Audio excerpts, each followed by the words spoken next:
ये जो आपका रेजर पे जो अभी हम यूज कर रहे हैं, इसकी भी गाइडलाइन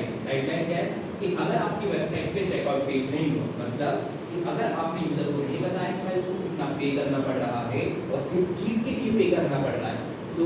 रेजर पे आपकी सर्विस को कट कर सकता है, मतलब आपको ब्लैकलिस्ट कर सकता है कि आप रेजर पे को यूज नहीं कर पाओगे। तो ये मैंडेटरी होता है कि आपको अपनी वेबसाइट पे एक चेकआउट पेज लगाना पड़े, वरना जो आपका रेजर पे वो आपको ब्लैकलिस्ट कर देता है। ये सीन रहेगा। तो ये रेजर पे एक चेकआउट पेज हमें क्रिएट करना है। इसे हम क्रिएट करेंगे एक फाइल में। फाइल का नाम रहेगा कुछ इस तरीके से, न्यूज़ फोल्डर के अंदर index.djs, और इसके अंदर ये चेकआउट पेज अपना जाएगा। तो देखो इस चेकआउट पेज के अंदर ज़्यादा चीज़ें रहेंगी, जस्ट सिंपल सी है, एक h1 एक फीड है और एक बटन। तो अभी इसमें जो एग्जैक्ट चेकआउट पेज होता है वो नहीं, इसमें आप कहीं नहीं बता रहे कि आपको कितना पे करना है, किस चीज़ के लिए पे करना है, तो ये अभी डमी है, ये जैसे डमी पेज। अब देखो चेकआउट पेज समझ रहे हो क्या होता है, जहाँ पे आप बताते हो कि भाई कितना पे करना है और किस चीज़ के लिए पे करना है, ये होता है आपका चेकआउट पेज। अब देखो अब ज़्यादा कुछ बचा नहीं है, बस एक सेकंड को। हाँ, यहाँ पे आप क्या थोड़ा स्टार्ट, ये जो आपका 7th स्टेप से जहाँ पर आपको एक ऑर्डर आईडी क्रिएट करनी है। देखो अब रेजर पे में ऑर्डर क्या होता है, रेजर पे में ऑर्डर आपका होता है भाई, रेजर पे में ऑर्डर को सिर्फ एक चीज के लिए जनरेट किया जाता है, भाई अमाउंट कितना होगा, पेमेंट जो यूजर करने वाला है उसमें अमाउंट कितना होगा और उस अमाउंट की करेंसी क्या होगी, इन दोनों चीजों के लिए एक ऑर्डर क्रिएट किया जाता है। अगर यहाँ पे देखोगे तो इस पे वो लिखा गया, इस कोड को देखो, इस कोड को देखो, ये एपीआई है। इस एपीआई में हम क्या कर रहे हैं, कुछ पता है, अमाउंट है, करेंसी, अमाउंट कितना है 5000, करेंसी कौन सी है, INR, और इन दोनों ऑप्शंस के साथ हम क्या क्रिएट करते हैं, रेजर पे डॉट ऑर्डर्स डॉट क्रिएट। तो इसमें हम कर क्या है, एक ऑर्डर क्रिएट करते हैं। रेजर पे में टर्म होता है, कीवर्ड होता है ऑर्डर। ऑर्डर में क्या होता है, हम बताते हैं कि भाई जो यूजर है वो कितना अमाउंट पे करेगा और किस करेंसी में पे करने वाला है। रेजर पे में इस चीज को बोला जाता है क्या, ऑर्डर। ऑर्डर में क्या रहता है, दो मेन चीजें होती हैं। पहला क्या, कितना अमाउंट खर्च किया जाएगा और किस करेंसी में किया जाएगा, ये दोनों चीजें होती हैं इसमें ऑर्डर। और इस राउट पे अभी हम क्या क्रिएट कर रहे हैं, ऑर्डर। इसको जस्ट इधर पे आना, कॉपी करो और app.js में आके index.js में आके जस्ट इधर पे कर सकते हो पेस्ट। इधर पे जो तुम्हारा राउटर होगा इसकी जगह ऐप लिख देना, एंड इसमें ये जो न्यू पेमेंट, इसमें हम वापस आएंगे क्यों इसको यहाँ पे लिखा गया है। बाकी इस राउट को एक बार समझोगे तो इस राउट में यहाँ पे क्या बताया गया है, एक ऑर्डर क्रिएट किया जाएगा, इसमें अमाउंट क्या होगा 5000, ये इंटू 100 में इस पे आऊंगा मैं वापस, अमाउंट 5000, करेंसी क्या है INR। तो 5000 इंडियन रुपीस की एक ऑर्डर जनरेट किया जाएगा। क्यों, क्योंकि यहाँ पे रेजर पे से ऑर्डर जनरेट किया जा रहा है और इसके अंदर ऑप्शंस पास कर रहे हैं। ऑप्शंस में क्या है, अमाउंट एंड करेंसी। तो रेजर पे से हम एक ऑर्डर जनरेट करवा रहे हैं और इस ऑर्डर जनरेट करने का इसी ऑर्डर को हम यहाँ से सेंड करें। अब देखो इधर पे जस्ट 2 स्टेप्स का गॉड लिख जाओ, काम हो जाएगा, क्योंकि बाकी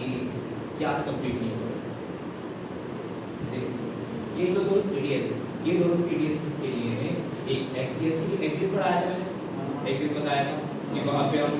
बैकएंड में कुछ डेटा रिक्वेस्ट करते हैं, डेटा हम मंगवा भी सकते हैं बैकएंड से और डेटा कुछ सेंड भी कर सकते हैं बैकएंड पे। तो इसलिए अपना होता है XCS, और इधर पे एक CDL और होगी रेजर पे की। तो ये दोनों ही CDL अभी यहाँ पे लगाओगे और लगाने के बाद बस एक 9 स्टेप्स और कंप्लीट करना, 9 स्टेप जो रहेगी इसको और कंप्लीट करो, बस इसको करो कॉपी और यहाँ पे करो पेस्ट। और एक काम तुम्हें और करना रहेगा, यहाँ पे एक जगह तुमसे पूछा जाएगा रेजर पे की आईडी। तो रेजर पे की आईडी जो रहेगी वो ये की सीक्रेट मत डाल देना, ठीक है, कंपनी डुबा दोगे तुम पहले, ठीक है। तो यहाँ पे की सीक्रेट मत डालना, यहाँ पे की आईडी डालनी है, तो की आईडी और इधर पे आके जस्ट इसको कर देना पेस्ट। हाँ, कुछ चीज़ें तुम्हें और करनी, कौन कौन सी, payment.js फाइल जो है इसमें एक प्रॉब्लम है, एनवायरमेंटल वेरिएबल में MongoDB URI नहीं है। इसको यहाँ पर आते .env में MongoDB URI equals to result पे काइंड ऑफ कर सकते हैं एंड इसके आगे नोड हाइफन ठीक। तो ये हमारा बोल सकते हो डेटाबेस होगा जिस तरह रहेगा नोड रिजल्ट पे और कुछ चीज़ें तो हमारी लिखनी रहेगी index.js में क्या const express const app equals to express और यहाँ पे app.set range.js और एक डिफॉल्ट राउट क्रिएट करोगे app.get और इस पे बोलोगे स्लैश और स्लैश पे तुम्हें रिक्वेस्ट रिस्पॉन्स इधर पे रेंडर करोगे इंडेक्स और इंडेक्स रेंडर करने के बाद app.listen कोड 3000 और यहाँ पे कंसोल या कॉलर के अंदर running on code this is अब इसको सीधा रन करो npx nodemon app index.js और यहाँ पे लोकल होस्ट कॉलन 3000 एंटर। अब जब इतना कर लो तो इधर पे आएगा पे विद रेजर पे की बटन जैसे ही इस पे क्लिक करोगे तुम्हारे पास यहाँ पे एक पॉपअप दिखना चाहिए जिस पॉपअप में इस टाइप का एक UI आएगा। इस UI में तुम्हारे पास ऑप्शन है कि तुम इससे पे करना चाहते हो। अब यहाँ पे ये आया कैसे और इधर से 5000 की एग्जीक्यूट पेमेंट कैसे ये जो 5000 आ रहा है ये यहाँ से आ रहा है। अब ये एग्जीक्यूट कैसे आ रहा है मैं इसको कल बताऊंगा कल एक्सप्लेन करूंगा। जो इमेज मैंने तुम्हें भेजा उसमें वर्टिकल कुछ डायग्राम्स बना हुआ उसमें थोड़ा एक्सप्लेनेशन है उसको बहुत अच्छे से समझेंगे। हाँ 10,000 एक बार इसको करके देख रहा हूँ रिलोड पे रिजल्ट पे तो अभी के लिए बस ये समझो ये जो इधर पे अमाउंट आता है जितना तुम्हें पे करना है वो इस API से आता है भाई एक्जेक्टली कितना पे करना रहेगा तुम्हें। हाँ तुमने एक चीज ट्राई की थी जब इसको दूसरी बार पढ़ रहे हो ना दूसरी बार पढ़ रहे हो तुमने एक चीज ट्राई की थी कि जब करते हुए